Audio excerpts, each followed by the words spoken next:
বিসমিল্লাহির রহমানির রহিম।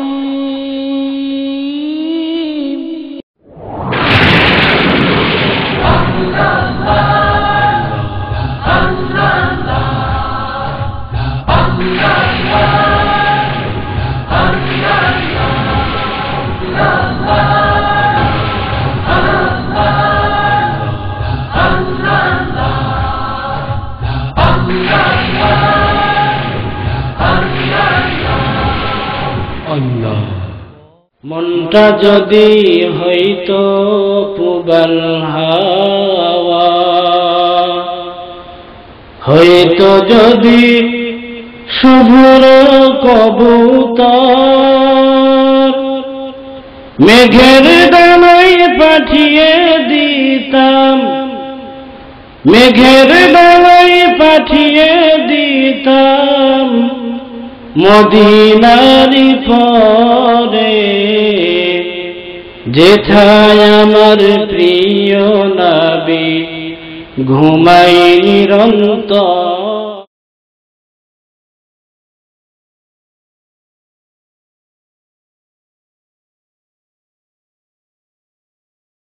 গাছের পাতাকে করি খাতা,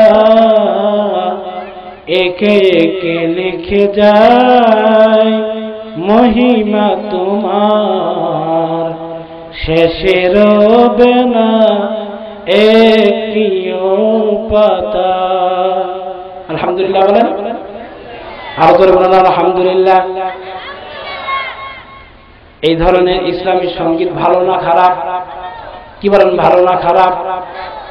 আমাদের দেশের মধ্যে এগুলো আছে, আমাদের দেশে এগুলো বাদ। এখন পকেটে পকেটে মোবাইল হয়েছে, আর মোবাইলের মধ্যে গান, বাড়ি বাড়ি ঘরে ঘরে সিনেমা ঢুকে গেছে। কথা বলেন ঠিক কিনা? যুবকের মোবাইলে দেখবেন অসংখ্য গান, সিনেমা।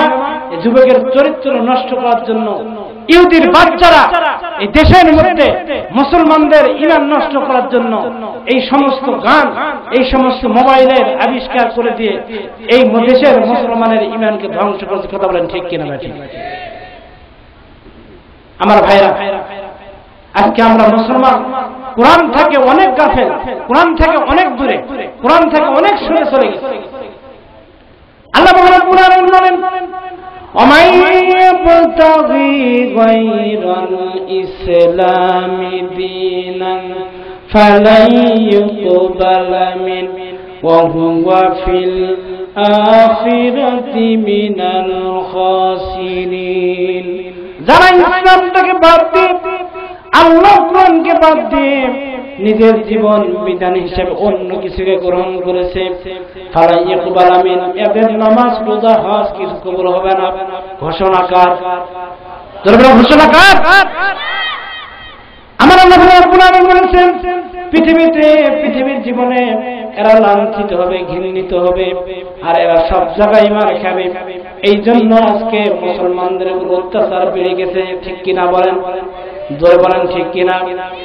মুসলমানদের উপর অত্যাচার আর অত্যাচার। এক মুসলমানকে মারতেছে আরেকজন কাফের, কিন্তু আরেকজন মুসলমান বলতেছে আমি তো ভালো আছি, আমাকে মারে নাই, আমি ভালো থাকি। আরেকজনকে যখন মারতেছে তখন সে মনে করতেছে যে আমাকে তো মারে নাই, ওকে মারছে, ওকে মারে খাক, কিন্তু আমি ভালো আছি। ইহুদির বাচ্চারা, জানাবের বাচ্চারা, ওই আমেরিকার শয়তানরা, তারা এই মুসলমানের কোনদিন বন্ধু নয়। এই মুসলমানের কোনদিন বন্ধু। লা তাজিদান্না আশাদ্দান নাস আদাওয়াতান লিল্লাযিনা আমানুল ইয়াহুদা ওয়াল্লাযিনা আশরাকু।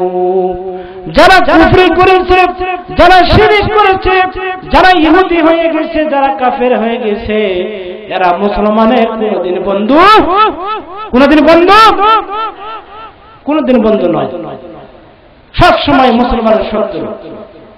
সুতরাং এই শত্রু আজকের নয়, এই শত্রু ইসলামের প্রাথমিক যুগ থেকে। কথা বলেন ঠিক কিনা? ইসলামের প্রায় প্রাথমিক যুগে আল্লাহর হাবিব সাল্লাল্লাহু আলাইহি ওয়াসাল্লাম যখন ইসলামের কলেমার দাওয়াত দিচ্ছিলেন, এই সময় সাইয়েদনা বেলাল রাদিয়াল্লাহু তাআলা তিনি ইসলাম গ্রহণ করলেন। তিনি একজন গোলামে ছিলেন।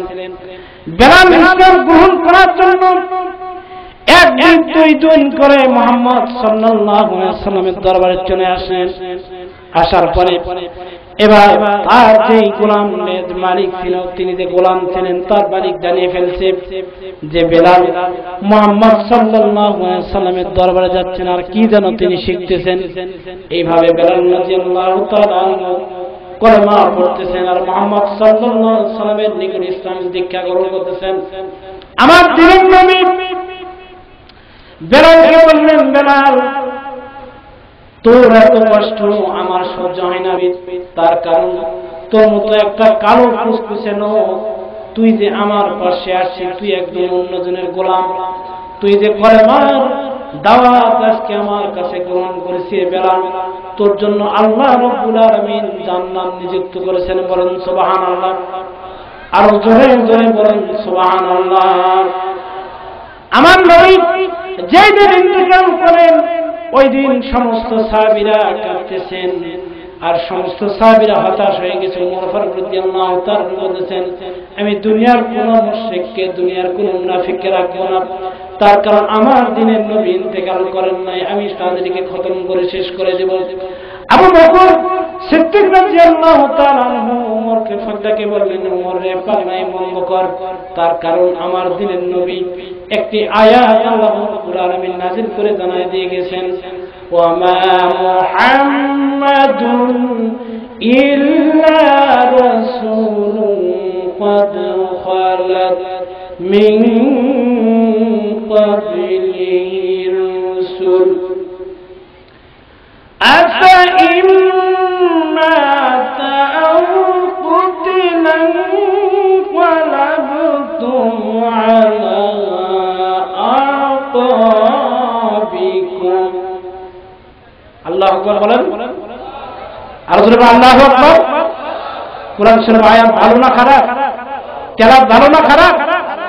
আবু বকর বললেন, ওমর এই আয়াত আল্লাহর হাবিব সাল্লাল্লাহু আলাইহি ওয়াসাল্লাম আমাকে বলে গেছেন, আবু বকর যেই দিন উহুদের যুদ্ধ হয়, মুহাম্মদ সাল্লাল্লাহু আলাইহি ওয়াসাল্লাম দমদম মোবারক শহীদ করেন, সেই দিন আমরা হতাশ হয়েছিলাম। সমস্ত মুসলমানদের মধ্যে কান্নার রোল পয়দা হয়ে গেছে, মুহাম্মদ নাই, মুহাম্মদ এই দুনিয়ার মধ্যে নেই, কাফেররা তাকে মেরে ফেলেছে। কিছুক্ষণ পরে আমরা যখন হতাশ হলাম, আল্লাহর হাবিব সাল্লাল্লাহু আলাইহি ওয়াসাল্লাম তিনি ইন্তেকাল করেন নাই, তখন আল্লাহ রাব্বুল আলামিন এই আয়াত নাযিল করেছেন, হে দুনিয়ার মানুষেরা, মুহাম্মদ সাল্লাল্লাহু আলাইহি ওয়াসাল্লাম তিনি নবী ছাড়া আর কিছু নয়, কিন্তু তিনি যদি ইন্তেকাল করেন এই দুনিয়া থেকে, তিনি যদি বিদায় নিয়ে যান, তাহলে তোমরা ইসলাম থেকে বিমুখ হবে নাকি? আমরা ইসলাম থেকে কেউ বিমুখ হবে না, সবাইকে রাজি আছেন? আমার ভাইরা, এই আয়াতটি ওমর ফারুক রাদিয়াল্লাহু তাআলা কে আবু বকর বললেন, আবু বকর রে, আমার দিনের নবী এই আয়াতটি বলে আমাকে বলে গিয়েছেন যে আবু বকর হতাশ হওয়ার কোনো কারণ নাই, তার কারণ তোমাদের দিনের নবী এই দুনিয়ার মধ্যে মনে হয় বেশি দিন থাকবেন না, তিনি চলে যাবেন। এবার এই জন্যই তুই কেন মন খারাপ করিস আর মুমিনদেরকে তুই এভাবে গালাগালি করিস? মুনাফিকদের মানার কোনো কারণ নাই, তিনি চলে যাবেন। ওমর ফারুক রাদিয়াল্লাহু তাআলা সঙ্গে সঙ্গে বললেন, ভাই আমার ভুল হয়ে গেছে, আপনি আমাকে ক্ষমা করে দিবেন, আমি তো এই আয়াতের কথা আমার স্মরণ ছিল না, এই জন্যই আমি ভুল বুঝতে পেরেছিলাম, তার কারণ দিনের নবী দুনিয়া থেকে ইন্তেকাল করবেন। ওই দিন বেলাল রাদিয়াল্লাহু তাআলা বলতেছেন, হে সাহাবীরা, তোমরা সকলেই এই মক্কার জমিনে, মদিনার জমিনে থাকতে পারো, আমার দিনের নবী দুনিয়া থেকে ইন্তেকাল করেছে, কিন্তু আমি বেলাল সহ্য করতে পারবো না, তোমরা সহ্য করতে পারো, আমি মদিনায় থাকবো না। সুবহানাল্লাহ। আমি যে আয়াত তেলাওয়াত করেছি তার তাফসীরে আমি এখনো আসি নাই, আমি কোরআনের টেক্সট গুলো আপনাদের মাঝে একটু একটু করে সেট করতেছি। আপনারা বিরক্ত হচ্ছেন নাকি? কিন্তু বিরক্ত হচ্ছেন না তো? কার কোনো আপত্তি নাই? আপনারা আমার কথা বুঝতে পারছেন? আমি আপনাদের এলাকায় জীবনে কোনোদিন মাহফিল করতে আসি নাই, আপনাদের এখান থেকে ছেড়ে চলে গেছি। 2 দিন আগে মাহফিল করে আসলাম সিরাজগঞ্জ জেলা থেকে, তার আগের দিন চাপাই, তারপরের দিন পাবনা, গতকাল ছিল সাপাহার থানার মধ্যে, আজকে আবার আপনাদের নওগাঁতে চলে আসলাম। আল্লাহ রাব্বুল আলামিন এইভাবে আমাকে অদম গুনাহগারকে কিছু দাওয়াত দিয়েছেন আপনাদের দোয়াতে। তা আল্লাহ তাআলা যেন এই দাওয়াতগুলো প্রোগ্রামগুলো পৌঁছে দেওয়ার তৌফিক দান করেন সবাই, আল্লাহুম্মা আমিন। আর বলবেন আল্লাহুম্মা আমিন। আপনারা বলছেন হুজুরের জন্য এত দোয়া চাচ্ছে, তাহলে আমরা আবার কি, আমাদের জন্য তো কোনো দোয়া করবে না। হাদিসের মধ্যে আসছে যদি কেউ কোন মুসলমান যদি আরেকজন মুসলমানের জন্য দোয়া করে, ওই দোয়াটা আল্লাহ রাব্বুল আলামিন যেই অন্য ব্যক্তির জন্য করলো নিজের জন্য আগে কবুল হয়ে যায়। বলেন সুবহানাল্লাহ। তাহলে আপনারা একটু আমিন বলবেন না? জোরে বলুন তো আমিন। এবার একটু সাউন্ড বাড়ছে, আপনারা বুঝতে পারছেন। যাই হোক, আমরা এবার খুশি হয়েছে নাকি, এই জন্য একটু হাসি দেখতে পাচ্ছি কিছু ভাই। আমার ভাই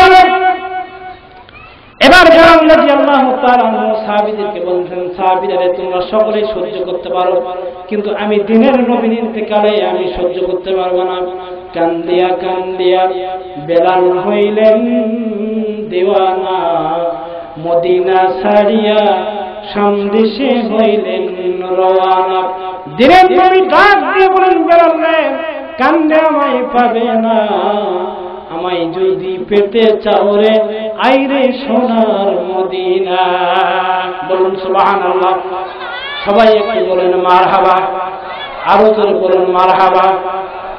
আমার ভাইরা, এই দুনিয়া থেকে যখন আল্লাহ হাবিব সাল্লাল্লাহু আলাইহি সাল্লাম ইন্তেকাল করেছিলেন, এই সময় বেলাল রাদিয়াল্লাহু তাআলা তিনি এইভাবে কাঁদতেছিলেন। তিনার এত আযানের কণ্ঠস্বরটা ভালো ছিল, দুনিয়ার সমস্ত মুয়াজ্জিনের আযানগুলো যদি একদিকে করা হয়, দুনিয়ার সমস্ত মুয়াজ্জিনের রক্তগুলো যদি একদিকে করা হয়, দুনিয়ার সমস্ত মুয়াজ্জিনের কণ্ঠ যদি একদিকে করা হয়, আর বেলালের কণ্ঠ যদি একদিকে করা হয়, সমস্ত দুনিয়ার মুয়াজ্জিনের রক্তের চাইতে সমস্ত দুনিয়ার দিল থেকে বেলালের কণ্ঠে বেলালের রক্তের আওয়াজ বেশি ভারী হয়ে যায়। বলুন সুবহানাল্লাহ।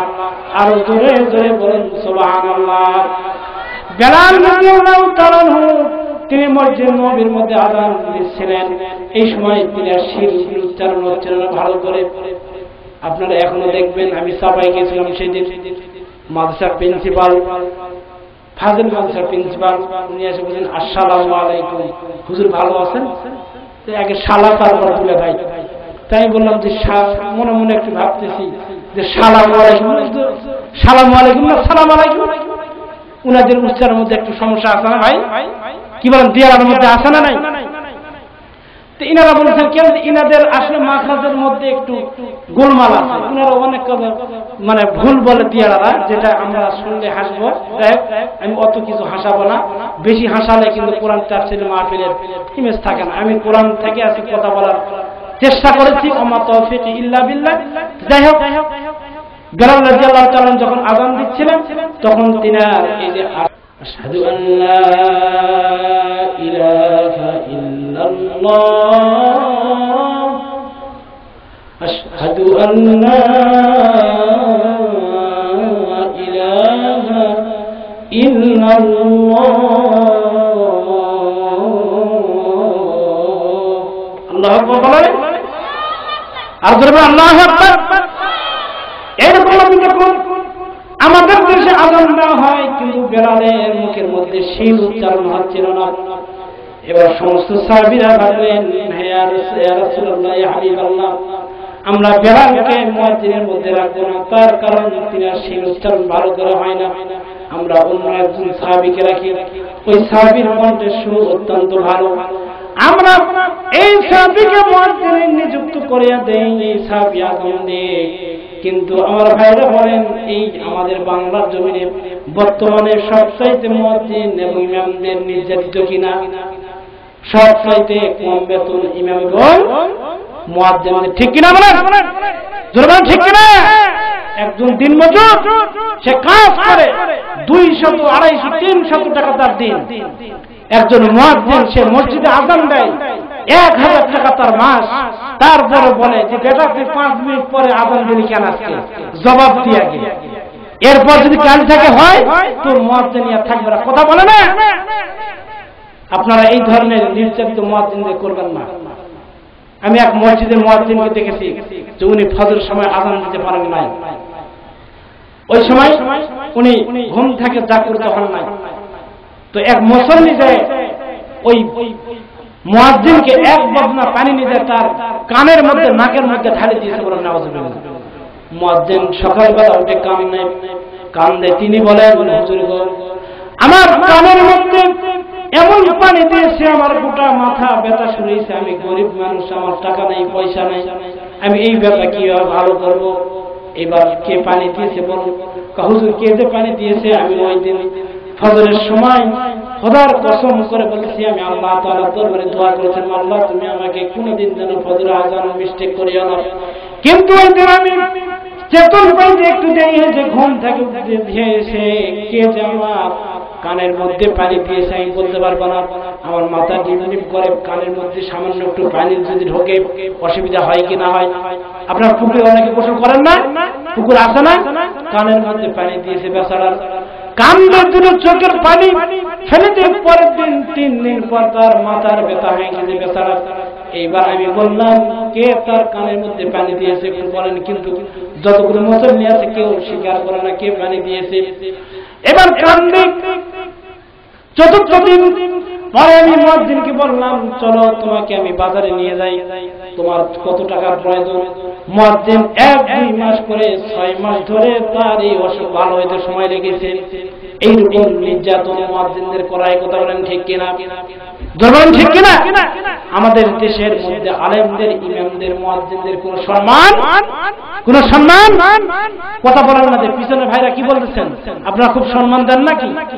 পিছনে ভাইরা বলতে সামনে, উনারা হুজুরের সামনে আছেন, উনারা বলুন, আমরা শুধু চুপ করে থাকবো। কি বলেন? এই জন্য আপনারা কথা বলছেন নাকি? এই দেশের মধ্যে আলেম ওলামার কোন সম্মান? সকলে একটু বলেন সম্মান। আলেম ওলামার সম্মান দিয়েছেন কে? কে জোরে বলেন, কে দিয়েছেন?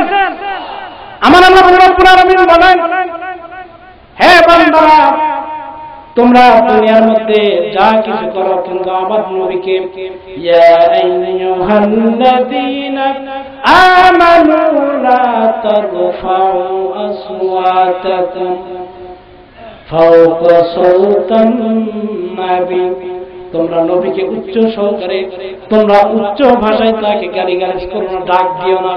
গালি তো দূরের কথা, কিন্তু তোমরা ডাক দিও না। তাফসীরে কিতাবের মধ্যে আসছে, জালালাইনের হাসিয়ার মধ্যে আসছে, মারিফুল কোরআনের মধ্যে আসছে, তাফসীরে মাযাহারের মধ্যে আসছে, তাফসীরে তাফসীরুল কোরআনের মধ্যে আসছে। এই কথার দ্বারা, এই আয়াত দ্বারা আলেম ওলামাদেরকে বলা হয়েছে তো আল উলামা ওয়ারাসাতুল আম্বিয়া, যেহেতু আলেমরা হচ্ছে নবীদের ওয়ারিস, সুতরাং তোমরা আলেম ওলামাদেরকে কোনো প্রকার গালি দিও না। আজকে আমাদের দেশের মধ্যে আলেম ওলামার সবচাইতে বেশি নির্যাতিত। আজকে আলেম ওলামার কথা যদি বলতে দেয়, কোরআনের কথা যদি বলতে দেয়, হক কথা যদি বলতে দেয়, তাহলে এই দেশের মধ্যে কিছু কি মুসলমান আছে তারা বলে যে মৌলবাদ, এই রাজাকার, এই দেশদ্রোহী, এই বদমাইশ, স্বাধীনতা বিরোধী। অথচ স্বাধীনতার সময় আমার জন্ম হয় নাই, আমাকেও একদিন বলেছে যে তুমি রাজাকার। একজন মুসলমান। সম্মানিত ভাইরা, আপনাদেরকে আমি বললাম যেই সমস্ত নামধারী মুসলমানরা এই সমস্ত আলেম ওলামাদের গালি দেয়, কোরআনের বিরোধিতা করে, এদের জানাজা আপনারা করবেন না। আর যেই সমস্ত আলেমরা আছেন, আমি বলে গেলাম যদিও জানাজা করেন, এদের বিনা উচিতে জানাজা করবেন, কোরআন দিয়ে জানাজা করেন, এদের কোনো প্রয়োজন নাই। কথা বলেন ঠিক কিনা? যারা কোরআনের সাথে বিরোধিতা করে, আলেম ওলামাদের বিরোধিতা করে, এদের সঙ্গে আমাদের কোনো সম্পর্ক। আমরা এই কোরআনের দ্বারা বিরোধিতা করবে, এই কোরআনের দ্বারা রুখে দাঁড়াবে, এই কোরআনকে দ্বারা উৎখাত করার জন্য জমিন থেকে চেষ্টা করবে। আমরা সকলে তার বিরুদ্ধে দুর্গ আন্দোলন করে তুলব। সবাইকে রাজি আছেন? দুহাত উঁচু করে দেখা।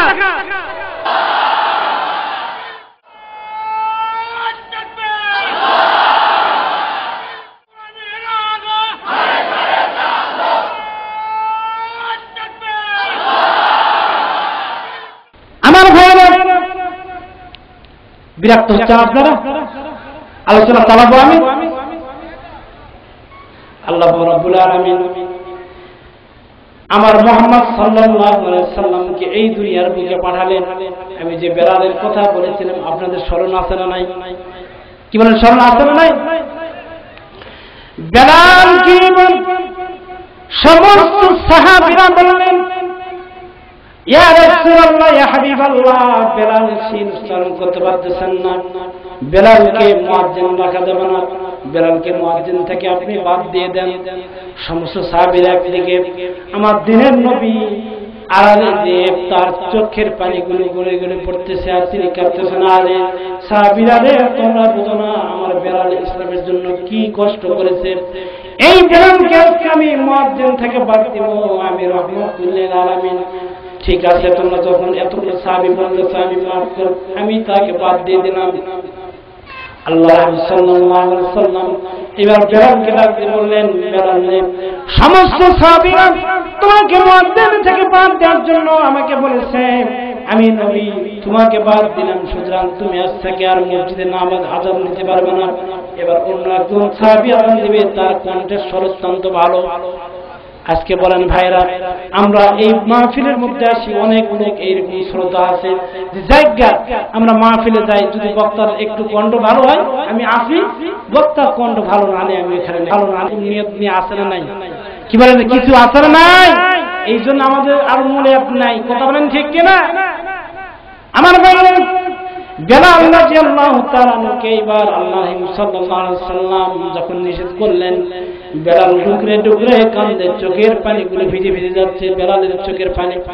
আমার দিনের নবীকে বেলাল বলতেছেন, ইয়া রাসূলুল্লাহ, ইয়া হাবিবাল্লাহ, আপনি যে আমাকে মুয়াজ্জিন থেকে আপনি বাদ দিলেন, আপনি নিজে ইমামতি করতেন আর আমি বেলাল মুয়াজ্জিন, কিন্তু আজকে থেকে মনে হয় এই মসজিদে আমার আর কণ্ঠ বাজবে না। ইয়া রাসূলুল্লাহ, ইয়া হাবিবাল্লাহ, নবীজি, আপনার কাছে আমি একটি ফরিয়াদ জানাই, আমি যতদিন পাশে থাকবো, আপনি যতদিন পাশে থাকবেন, আমাকে মসজিদের মধ্যে মুয়াজ্জিন রাখেন। এবার বেলাল কান্দে। আমার দিনের নবী বলেন, বেলাল, তোর কান্না আমার সহ্য হয় না, তুই আর কান্দিস না, দেখি আল্লাহ তাআলা কি ফয়সালা করে দেন। বলেন মারহাবা, আরো জোরে বলেন মারহাবা। পিছনে ভাইরা কিন্তু খুব কথা অত্যন্ত কম বলতেছেন, দেখি তো একটু সবাই একটু হাত তুলে বলেন তো, লিল্লাহি তাকবীর।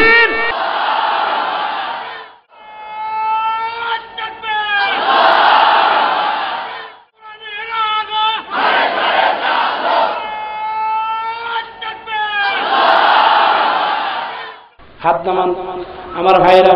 আল্লাহর হাবিব সাল্লাল্লাহু আলাইহি ওয়াসাল্লাম এইবার তাকে বাদ দিলেন, দেওয়ার পরে বেলাল কাঁদতেছেন। বেলাল বলছেন, ইয়া রাসূলুল্লাহ, ইসলামের জন্য আমার শিন উচ্চারণ হয় না, এই জন্য আমি উমাইয়া বিন খালিদের গোলাম ছিলাম। আমি যে সময় কলেমার দাওয়াত গ্রহণ করেছিলাম, সেই সময় উমাইয়া বিন খালিদ তার ঘোড়ার মধ্যে আমার 4 হাত পা বাঁধিয়া ওই বালুর চরের মধ্যে, ওই পাথরের মধ্যে ঘোড়াটিকে যখন চাবুক লাগাই, তখন আমি বেলাল এই কলেমার জন্য সেখানে কষ্ট করেছি। ইয়া রাসূলুল্লাহ, ইয়া হাবিবাল্লাহ, আমার কষ্ট হচ্ছে, এই জন্য আমার শির উচ্চারণ হয় না। আমি যখন এই কলেমার দাওয়াত গ্রহণ করেছিলাম আপনার থেকে, সেই সময় আমার ওই উত্তপ্ত বালুর মধ্যে নিয়ে যাইয়া আমার জিহ্বাটিকে টানিয়া সেখানে পেরেক মারা হয়েছিল। আমি ইসলামের জন্য, আমি কলেমার জন্য আমার জিহ্বা ছিদ্র হয়ে গেছে, আমি আশহাদু আল্লাহ, আমি শুদ্ধভাবে উচ্চারণ করতে পারি না। নবী গো, ইয়া রাসূলুল্লাহ, ইয়া হাবিবাল্লাহ, আপনি আমাকে মুয়াজ্জিনে বাদ দিবেন না। আমার দিনের নবী বলেন, বেলাল, তুই কোনো চিন্তার কারণ নাই, সমস্ত সাহাবীরা বাদ দিয়েছে, আমি রাহমাতুল লিল আলামিন একাই কি করব। এইভাবে বেলাল কান্দে। কাঁদতে কাঁদতে 3 দিন পর জিবরাইল আলাইহিস সালাম উই নিয়ে আসলেন, ইয়া রাসূলুল্লাহ, ইয়া হাবিবাল্লাহ, নবীজি আজকে থেকে 3 দিন পর্যন্ত আরশ আজিমে আওযান পৌঁছায় নাই। বলেন সুবহানাল্লাহ, আর জোরে জোরে বলেন সুবহানাল্লাহ। আমার প্রিয় নবী বলেছেন, জিবরাইল, তুমি কেন 3 দিন পর আমার কাছে আসলে, আরশ আজিমে আওযান পৌঁছায় নাই? তার কারণ উম্মে মাকতুম সাহাবীদের নির্দিষ্ট করা মুয়াজ্জিন, তিনি 3 দিন ধরে আযান দিচ্ছেন। 3 দিন ধরে আমি রাসূলুল্লাহ সাল্লাল্লাহু আলাইহি ওয়াসাল্লাম আমি নিজেই ইমামতি করতেছি, আযান হয়েছে। সুতরাং আমি জানতে চাচ্ছি কেন আরশে আযমে আযান পৌঁছায় নাই। এবার জিবরাইল ডাক দিয়ে বলেন, ইয়া রাসূলুল্লাহ, ইয়া হাবিবাল্লাহ, আমার ক্ষমা করবেন, আমাকে মাফ করে দিবেন। ওই যে হাবশীর কালো গোলাম, হাবশীর বেলাল ইসলামের জন্য যা করেছে, কোন ইসলামের জন্য এত প্রাণ দুনিয়ার কোন মুয়াজ্জিন দেয় নাই। বলেন সুবহানাল্লাহ। ওই বেলালের আযান আজ থেকে 3 দিন পর্যন্ত মসজিদে নববীর মধ্যে হয় নাই। এই জন্য আল্লাহ তাআলা বলেছেন, জিবরাইল তুই যা, আমার নবীকে খবর দি, যতই সাহাবীরা ওই সাহাবীকে কণ্ঠ শুনো না, সাহাবীকে মুয়াজ্জিন রাখো, কিন্তু আমি আল্লাহ রাব্বুল আলামিন বেলালকে মুয়াজ্জিন নিযুক্ত রাখলাম। বলেন সুবহানাল্লাহ। আর জোরে জোরে বলেন সুবহানাল্লাহ। আমার নবী ডাক দিয়ে বলেন, বেলাল নাই, এদিকে আয়। বেলাল এবার খুশি হইয়া রাসূলুল্লাহ সাল্লাল্লাহু আলাইহি ওয়াসাল্লামের দরবারে আসলেন। আসিয়া বললেন, ইয়া রাসূলুল্লাহ, ইয়া হাবিবাল্লাহ, কি বলছেন? আমার দেহ নয়। বললেন, বেলাল রে, তোর হতাশ হওয়ার কোনো কারণ নাই, তোর চিন্তার কোনো কারণ নাই। কারণ হলো আমি রাহমাতুল লিল আলামিন, আমি যে নবী, সমস্ত সাহাবীগুলো তোকে মুয়াজ্জিন থেকে বাদ দিয়েছিল, কিন্তু আল্লাহ তোকে মুয়াজ্জিন দিয়েছেন। বলেন সুবহানাল্লাহ। আর জোরে জোরে বলেন সুবহানাল্লাহ। এই জন্য বেলাল সেখানে আযান দিচ্ছিল, আবার বেলালের আযান। এই জন্য আমার একজন বড় ভাই বলে এই কথা বলে গেছেন, আযানের ছমাছে আগের মতোই,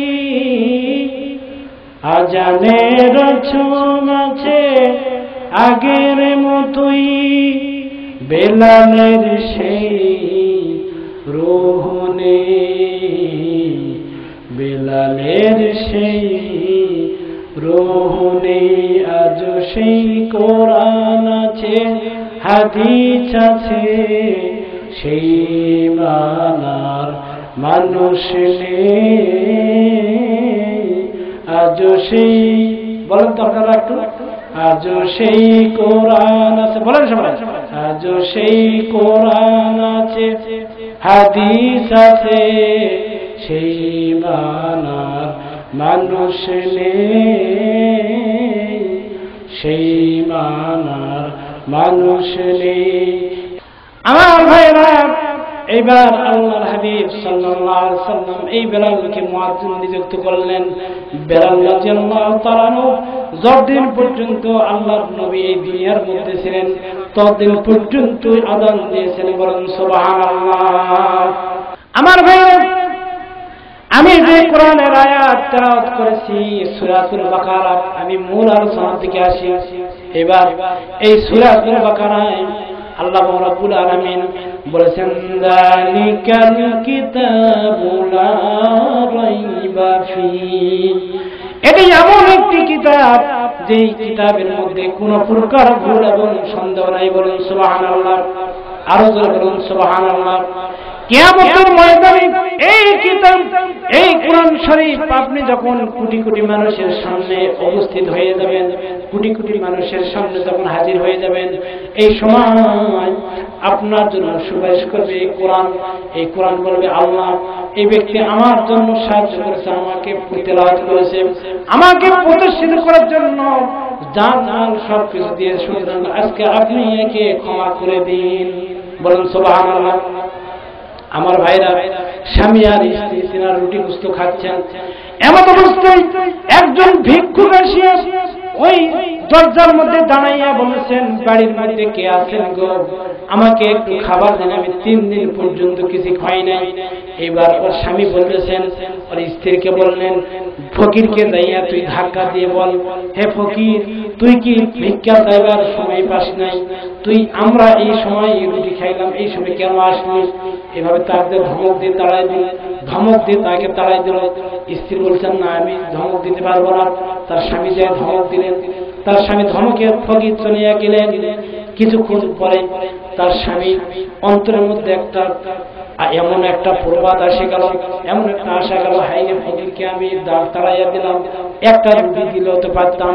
তার স্ত্রী বললেন, হ্যাঁ স্বামী, তুমি যে ফকিরকে তাড়াইয়া দিলা এই কাজটি কেন করতে গেলা? এই বল একদিন 2 দিন করতে করতে 1 মাস 2 মাস 3 মাস চলে যায়।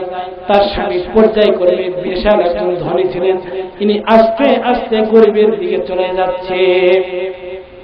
তার স্ত্রী বললেন, হে স্বামী, আমাদের বাড়ির পাশে বাড়ির দরজায় একজন ভিক্ষুক আসিয়া বলেছিল, আমি 3 দিন ধরে কিছু খাই নাই, আমায় কিছু সাহায্য করুন। এই ভিক্ষুককে তাড়াইয়া দিয়েছে ধমক দিয়ে। সুতরাং এই ভিক্ষুককে যে আজকে তুমি তাড়াইয়া দিলে, আজকে তুমি গরিব হয়ে গেছো, আমাকে তুমি তালাক দিয়ে দাও। আমি ধনী লোকের মেয়ে, আমি আর চাই না তোমার বাড়িতে থাকতে। এবার তার স্বামী বলেছেন, আমি তো অনেক গরিব হয়ে গেছি, আগে ধনী ছিলাম, আমার স্ত্রী চলে যায়। এবার তিনি চলে যায়, যাক, মনে মনে বলছেন যা চলে যাক। এবার তাকে তালাক দিয়েছেন। ওই মেয়েটির বাবা ধনী মানুষ, কিছুদিন পরে আবার একটা ধনী মানুষ, ধনী লোক হয়েছে, তার সঙ্গে বিবাহ দিয়েছে। বিবাহ দেওয়ার পরে তিনারা রুটি গুস্ত একই সময় জলের নামাজের আদায় করার পরে রুটি গুস্ত খাচ্ছেন। কিছুক্ষণ পরেই দরজার মধ্যে হাত দিয়ে বলল যে, হে বাড়ির মধ্যে কে আছো, আমাকে কিছু খাবার দিন, আমাকে কিছু সাহায্য করেন, আমি 3 দিন পর্যন্ত কিছু খাই নাই। এবার তার স্বামী বললেন, ডাক দিন স্ত্রীরা, যতগুলো রুটি গুস্ত আছে তুমি ফকিরের সামনে নিয়ে যাও, ফকির যতক্ষণ পর্যন্ত পেট ভর্তি করে না খাইবে ততক্ষণ পর্যন্ত রুটিগুলো নিয়ে আসবে না। বলেন সুবহানাল্লাহ, আরো যখন সুবহানাল্লাহ। এইবার তার স্ত্রী রুটি এবং বস্তুগুলি নিয়ে যাইয়া দরজার পাশে ফকিরের চেহারার দিকে তাকাইয়া চোখের পানি গুলি করিয়া গড়িয়া কাঁদতেছে। এবার তার স্বামী বলছে, হে স্ত্রী, এতদিন দাস না, কি ব্যাপার? পাশে পাশে যাইয়া দেখেন তার স্বামী স্ত্রী কাঁদতেছে। এবার বললেন, স্ত্রী, তুই কেন কান্দিস? তোর কান্নার ব্যাপারটা কি, তুই একটু খুলে বল। তার স্ত্রী বলল, স্বামী রে, আমি কাঁদতেছি অন্য কোনো কারণ নয়। এই যে এই ফকিরটা আসছে, ফকিরকে তুমি রুটি গুস্ত দেওয়ার জন্য বলেছ, এই ফকিরকে আমি রুটি গুস্ত ভিক্ষা দিতে পারবো না। তার কারণ এই ফকিরটা সাধারণ কোনো ফকির নয়, এটা আমার পূর্বের স্বামী ছিল। বলেন সুবহানাল্লাহ। এবার তার স্বামী এই রুটি গুস্ত করে নিয়ে তার ফকিরের সামনে দাঁড়াইলেন। ফকিরকে বললেন, ফকির তুই এইবার খা। কিন্তু ফকির না হাত দিয়ে তার স্বামীর চোখ দিয়ে পানিগুলি গড়াইয়া গড়াইয়া পড়তেছে। এবার তার স্ত্রী বলছেন, হে স্বামী, আমি যে এতক্ষণ পর্যন্ত কাঁদলাম, এবার তুমি কেন কাঁদো? তোমার কান্নার ব্যাপারটা আমি একটু শুনি, তুমি বলো। এবার তার স্বামী বললেন, স্ত্রী, আমি কাঁদতেছি অন্য কোনো কারণ নয়, তোমার এই স্বামী লইয়া, তোমার ওই যে ঘরে ফকির স্বামীকে লইয়া রুটি আর গোস্ত খাইতেছিলে, সেই সময় একটা ফকির হাত দিয়েছিল, 3 দিন পর্যন্ত আমি কিছু খাই না, আমাকে কিছু সাহায্য করো। আমি ওই ফকিরকে ধমকতে তাড়াই দিয়েছিলাম, খোদার কসম ওই ফকির আমি নিজে ছিলাম। বলুন সুবহানাল্লাহ। এবার তার স্বামীকে স্ত্রী বললেন, স্বামীরে, এই ফকিরটি দুনিয়ার কোন সাধারণ ফকির নয়, এটিকে না দিয়ে কিস্তি ফেরত দিয়ে নয়। এবার ফকির বললেন, আরে এই স্ত্রী, ইতিপূর্বে তোমার এখানে বিয়ে হয়েছে, আমি একজন বড় লোক ছিলাম, আমি ফকিরকে তাড়াইয়া দিয়ে আজকে গরিব হয়েছি। আমার আল্লাহ রাব্বুল আলামিন বলেন, যখন কোন ব্যক্তি ফকিরের বাসনে, মাদ্রাসার বাসনে, মসজিদের মাদ্রাসার বাসনে তার হাতে এবং তার গলায় যা কিছু দান করে, সর্বপ্রথম আমার আল্লাহ তার হাতে পড়িয়া তারপরে ফকিরের বাসনে পড়ে। বলেন সুবহানাল্লাহ। একটু কালেমা পড়েন, লা ইলাহা, জুড়ে লা ইলাহা, লা ইলাহা, লা ইলাহা। এই কালেমার বন্ধু বেলা কাজে লাগবে কবর বেলা, এই কালেমার বন্ধু বেলা কাজে লাগবে মরণ বেলা। ও তুই মরিয়া গেলে কবর থাকবি, মরিয়া গেলে কবর থাকবি, বড় একলা। লা ইলাহা জোরে লা ইলাহা, প্রাণ খুলে বলেন লা ইলাহা, লা ইলাহা, লা ইলাহা ইল্লাল্লাহ মুহাম্মাদুর রাসূলুল্লাহ সাল্লাল্লাহু